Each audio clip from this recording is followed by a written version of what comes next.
오늘 에스겔서 17장은 마치 동화 같은 이야기로 시작이 됩니다. 정말로 수수께끼가 맞더라고요.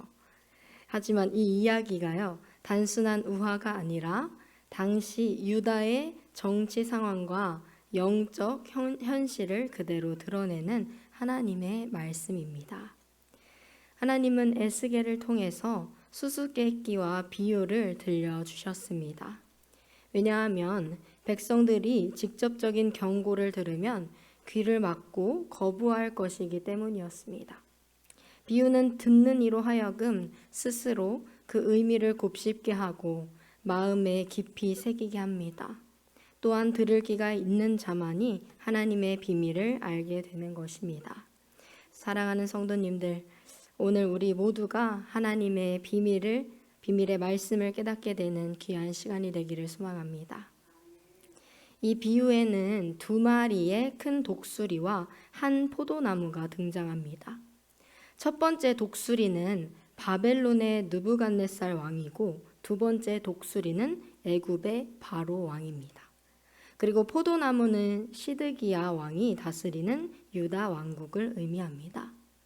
시드기야는 처음에 여호와긴 왕이 바벨론 포로로 잡혀간 이후에 바벨론의 보호 아래에서 새로운 왕위에 올랐습니다. 시드기야가 바벨론의 보호 아래에 계속 있었더라면 더 강성해졌을 것입니다. 그러나 시간이 지나자 더 큰 힘과 자유를 꿈꾸게 된 시드기야는 두 번째 독수리가 나타나자 그 애굽 왕에게 손을 뻗게 된 것입니다. 그 결과로 바벨론의 재침으로 예루살렘은 함락되고 성전이 파괴되는 결과를 맞게 됩니다. 여기서 우리는 한 가지 중요한 질문을 던져야 합니다. 나는 과연 지금 뿌리를 어디에 두고 있는가입니다.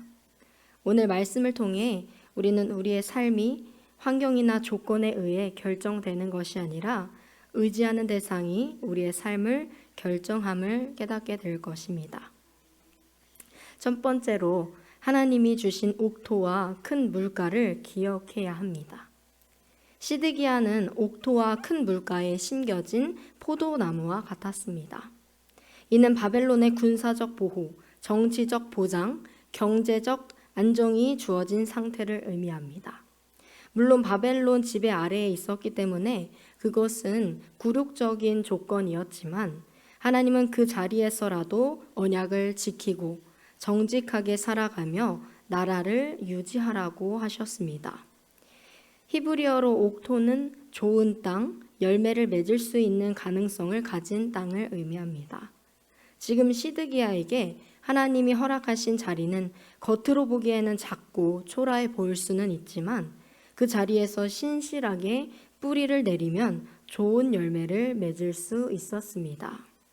한 예화로 어느 정원사가 작은 화분에 나무를 심었습니다. 처음에는 그 나무가 불평하듯 보였습니다. 왜 나를 이렇게나 좁은 화분에 심었습니까? 저 넓은 정원에 심어주세요. 이렇게 요청한 거예요. 하지만 정원사는 말했습니다. 내 뿌리가 아직은 약해서 이곳에서 먼저 깊은 뿌리를 내려야 한다. 시간이 지나 화분 속에서 튼튼해진 나무는 큰 정원에 옮겨져서 더 크게 자랄 수 있었습니다. 그러나 시드기야의 문제는 하나님이 주신 작은 화분을 무시하고 더 큰 곳으로 옮기려다가 뿌리채 뽑혀버린 것입니다. 두 번째로 뿌리를 옮기면 결국 마르게 됩니다. 시드기야는 바벨론을 배반하고 애굽과 손을 잡았습니다.